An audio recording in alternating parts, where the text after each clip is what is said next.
This is Rob Tebbutt for Boxing Social in association with Betfred. Delighted to be joined by unbeaten light heavyweight contender Joshua Buatsi. We're here in Manchester after your win over Dos Santos. Josh, first and foremost, congratulations on your win.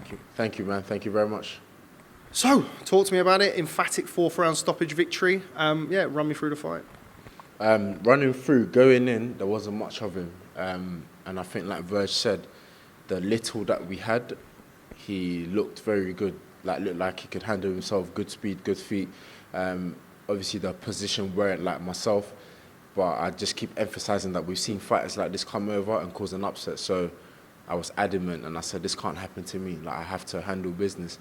So I'm glad I was able to, get the job done. And the way it happened as well, it was an instruction that my corner said to me. They instructed me, so I said, cool, if I can demonstrate it. And it came, I think it was later in the round. So it showed that, what they said was still in my head. And I said, okay, cool, I'm going to execute it. It came at the right time. But like I say, above everything, I hope that Dos Santos is cool. Don't suppose you'd like to share that information? I was ringside, I wasn't on TV, so I didn't hear it, what was going on in between the corner. What advice were you given? It was simple. Look to the head, hit the body. Look to the body, hit the head. So I chose one and it came out right. Now, you hurt him in the second round, obviously scored a knockdown. Were you surprised that he was able to survive the round?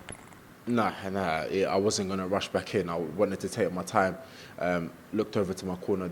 They also take their time. So I said, cool, we'll take our time. And then before I knew in round 3, I was on the floor. And I was like, I said, bro, what's the need for that? But you have to do what you have to do to win. And if that was to rattle me and he got the win, then that would have been in his favour. But I said, cool, I'll remain cool. The corner said, keep your cool, Josh. And then round 4, what happened. You're one of the cool customers that we come across, but you did look a little bit annoyed at that when he put you over in the third round. It was something you usually see on a rugby field. Yeah, do you know what it is? Because he was holding me, and I was like, okay, he's going to let go. Then I felt him move his hands lower down to my legs, and I don't know what he did, but he locked my feet, and before I knew I was on the floor, not somewhere I'm trying to be at all. So I said, why are you doing that for? I said, don't do that here. And he was like, what are you going to do? So I was like, cool, watch when we get back in. But yeah, like I said, the fight's over now, no hard feelings. I hope he's all right. Talk to us about the stoppage in the fourth round, real brutal stoppage. I saw your immediate reaction. You dropped down to your knees, you were very concerned. As you mentioned earlier on, thankfully he's now okay. Yeah, it was a good shot. I guess it just landed at the right place.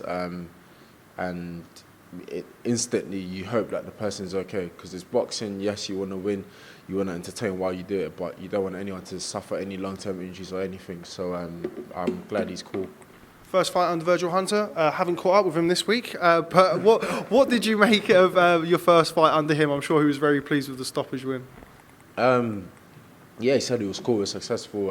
My team, my corner, they felt what I had to do, I did. When I came back to London 2 weeks before the fight, I was working hard with my amateur coach, Mark Gillespie, so we just drummed in and reinforced what I'd been working out there. Mark had his input as well, someone that I've been with since I was little. There's information that he'll tell you that no one else can tell you about me, so it's only right. And yeah, everyone was happy, and everyone's happy with how it went. What next for you? I mentioned to you earlier on in the week about the domestic light heavyweight scene is really thriving at the minute. There's names everywhere for you to fight. Do you mind who it is? Are you ready for that step up?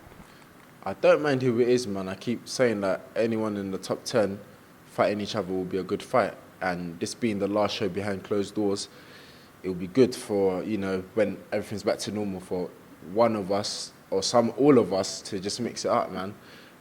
But my next date is, I think, middle of July, end of July, so that's what I'll be working towards next. What's the plan from here? You're going to stay here for a little bit before you go stateside? Yeah, I will, but I want to really want to make sure that I'm back in the gym ASAP and just keep working and working. Yeah, so that's my aim, man, to just keep working. And that mentality, I don't know where it come from, but I want to give a big shout out to Kid Galahad, because he does it. So Barry, I'm going to DM you and I need you to reply back to me, bro. Somebody who I know that you know very well was here, Zelford Barrett. It wouldn't be a Manchester show without Zelford Barrett. He was talking about how impressed he was with your performance. His cousin, Lyndon Arthur, in your division, won't tell you what he said when I asked him about the fight, but that's a fight that I would love to see sometime in the future. Both top guys, man. Got massive respect for Zelfa and for Lyndon as well, man. And it's true, when I saw him, I wasn't too surprised because I was like, you know what, he's from Manny, this is his area. But good to see him, exciting prospect as well, man. Good fighter. Big respect to him, his team, his uncle, and Lyndon as well, man. Great light heavy. Okay, before I let you go, always classy, always happy to speak to you. Always enjoy our catch-ups. Even though now you're about to fly in the next couple of weeks across the other side of the earth, hopefully we can catch up before you return to the ring. Final word with you. What message have you got for fans who would have tuned in tonight and who would be looking forward to seeing you return sometime in July? For sure, the turnover will be quick. I'll be back out in July. So just stay tuned and we keep building and we keep moving forward, man. And that's it. I'm happy I got the win. Very grateful. Joshua Buatsi, always a pleasure. Thanks very much for speaking to Boxing Social. Respect, bro. Thank you, man.